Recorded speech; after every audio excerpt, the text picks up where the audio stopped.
নমস্কার। আজকে আমার এই পোস্ট, এই ভিডিওটি মূলত যারা শিক্ষা লাভ করছেন, অর্থাৎ যারা লেখাপড়া করছেন, তাদের জন্যে মূলত আজকের আমার এই পোস্ট, এই ভিডিওটি। আশা করি সবাই শুনবেন, ভালো লাগবে। একটি অত্যন্ত মূল্যবান কিছু তথ্য আপনার সামনে পরিবেশন করতে চলেছি। বিজ্ঞানী আলবার্ট আইনস্টাইন মূলত ইহুদি পরিবারে জন্মগ্রহণ করেছিলেন। তবে তার ধর্মীয় কোনো বিশ্বাস, প্রচলিত অর্থে তিনি ধর্মীয় তার বিশ্বাস ছিল না, কোনো ধর্মকে তিনি অনুসরণ করতেন না। এবং তার দৃষ্টিভঙ্গি, ধর্ম সম্বন্ধে তার দৃষ্টিভঙ্গিটাও ছিল অত্যন্ত জটিল এবং ব্যক্তিগত।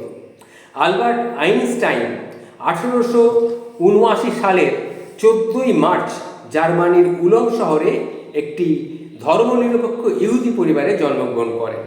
তার বাবা মা ধর্মীয় নীতি কঠোরভাবে খুব একটা পালনও করতেন না। তিনি ছোটবেলা থেকেই ক্যাথলিক প্রাথমিক বিদ্যালয়ে পড়াশোনা করেন। সেখানে তিনি ছিলেন একমাত্র ইহুদি ছাত্র। তিনি যেহেতু একা ইহুদি ছিলেন, তার জন্য অনেক রকম হেনস্থার শিকারও তাকে হতে হতো। কিন্তু পরে বিজ্ঞান বিষয়ক ব্যাপারে তিনি জড়িয়ে পড়েন। যাই হোক, তিনি পরে হিটলারের শাসনকালে ইহুদি বিদ্বেষের কারণে তিনি জার্মান ত্যাগ করতে বাধ্য হন এবং তিনি আমেরিকায় চলে আসেন। আজকে আমি সেই আইনস্টাইনের সম্বন্ধে আপনাদের সামনে কিছু তথ্য তুলে ধরার চেষ্টা করছি। এটি অত্যন্ত মূল্যবান একটা ভিডিও। সেটা আগে প্রত্যেকটা শিক্ষার্থীর জানা অত্যন্ত প্রয়োজন, প্রত্যেকটা মানুষেরই জানা প্রয়োজন, কিন্তু বিশেষ করে শিক্ষার্থীদের জানা অত্যন্ত প্রয়োজন। তাহলে শুনুন। আইনস্টাইনের মেয়ের বিয়ে, সবাই চার্চে যাচ্ছে।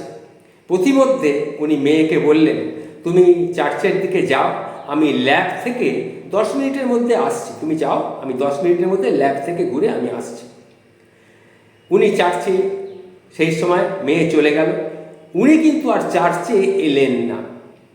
মেয়ের বিয়ে হয়ে গাড়িতে চড়ে তারা চলে গেল, হনিমুনে চলে গেল মেয়ে। 7 দিন পর মেয়ে হনিমুন থেকে বাড়িতে ফিরে এলেন। তখন মাকে জিজ্ঞাসা করলো, আচ্ছা মা, বাবা কোথায়? তখন মা বললো, ওই যে উনি সেই যে গেছেন, আর তো আসেননি। তখন মেয়ে নিজে ল্যাবে গিয়ে দেখলো বাবা গভীর চিন্তায় মগ্ন।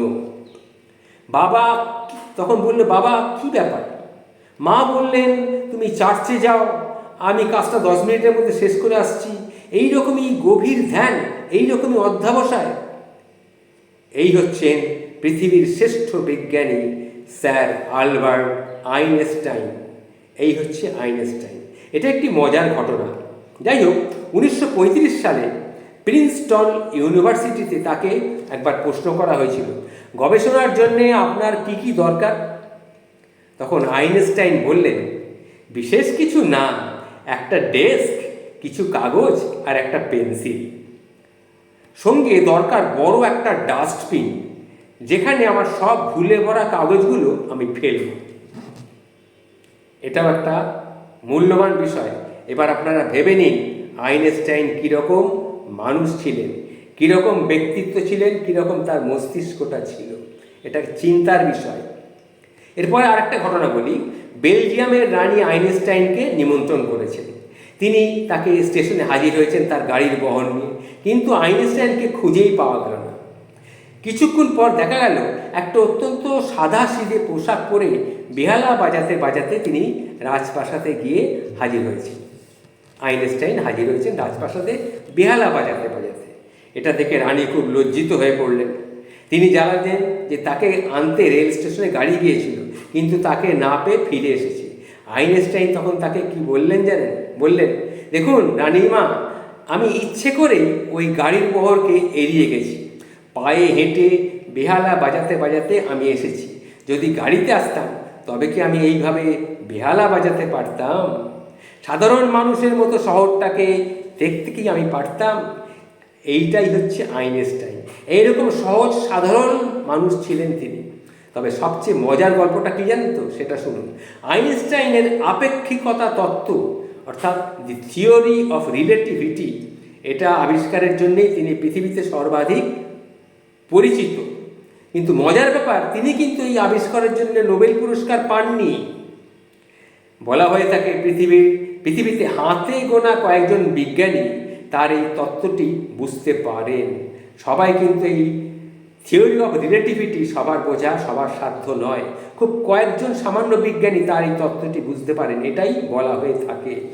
তাই হয়তো রয়্যাল সুইডিশ অ্যাকাডেমির জুরি বোর্ড আইনস্টাইনের এই তত্ত্বটির নিগূঢ় অর্থটা বুঝতে পারেননি।